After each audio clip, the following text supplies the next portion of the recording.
day 8 already, can you believe it? So today we're focusing on alcohol. Now, socially drinking often is one of the main ways that we enjoy being with friends, so trying to cut back can be quite difficult, and in certain circumstances be met with kind of disapproval from others depending on what environment we're in. The trouble is, it is really easy for those units to mount up, and over time this can have a really detrimental effect on our health, mood, energy levels, weight and hormones. It massively impacts our gut microbiome. It leaches certain nutrients that are really important for hormone balance and energy as well. So whilst I'm not saying everyone should go teetotal, absolutely not, but it's definitely worth being mindful of how much we're drinking and what we're drinking.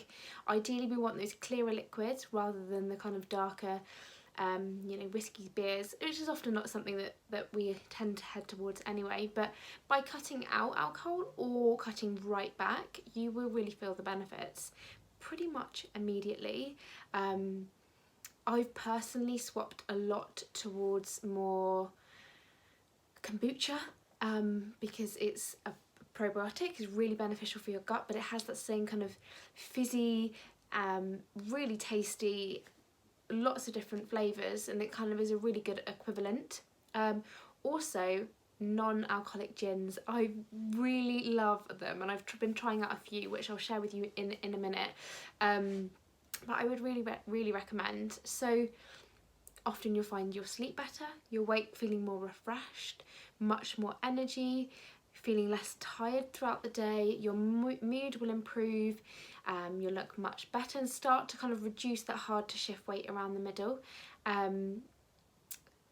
Also, if you're waking up sort of 2 or 3 o'clock in the morning after drinking some alcohol and often feeling quite hot and warm, that's a sign that our liver's potentially struggling. And if you think our liver has a key role in detoxifying and eliminating hormones, we don't want, and often alcohol kind of goes to the front of the queue in terms of what needs to be detoxified and processed, because it is quite a strong toxin.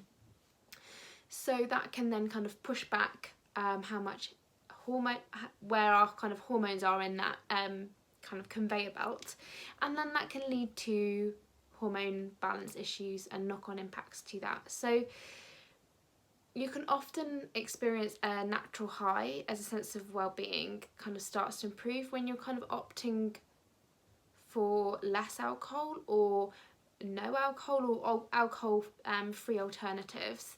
So regular drinking actually lessens your immunity, so you can have problems with kind of infectious diseases. It taxes the liver, which can make your kind of skin dull and dry, as well as having that hormone impact.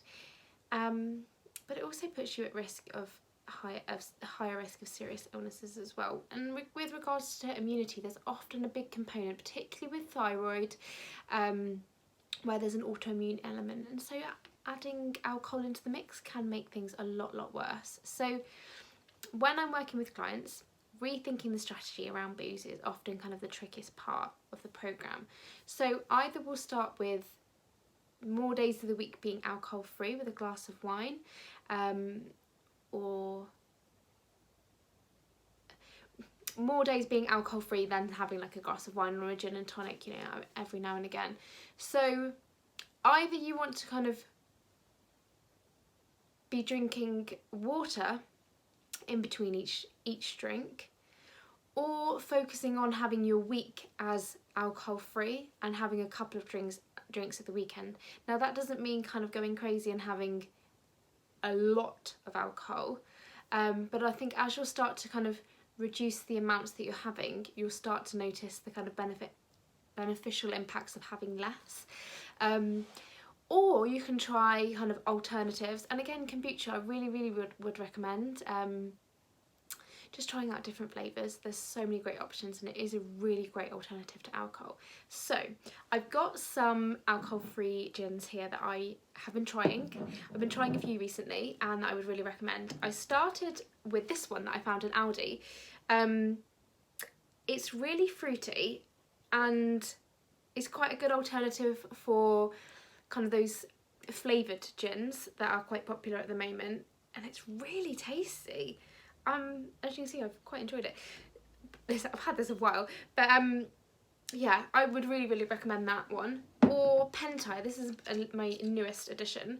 It tastes like gin, it really does, but it's got samphire, sage, citrus, Cornish sea salt, and yeah, it's really tasty. It's very different to the other one, but it's very nice. Also Calino, and I know that this brand has gained a lot more in popularity. I keep seeing it everywhere, but I've had this,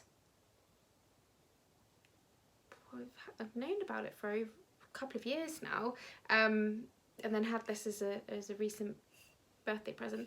But this one is definitely my favourite. It tastes gorgeous, and you don't need much, but it tastes really lovely, and it's not like you're missing the alcohol.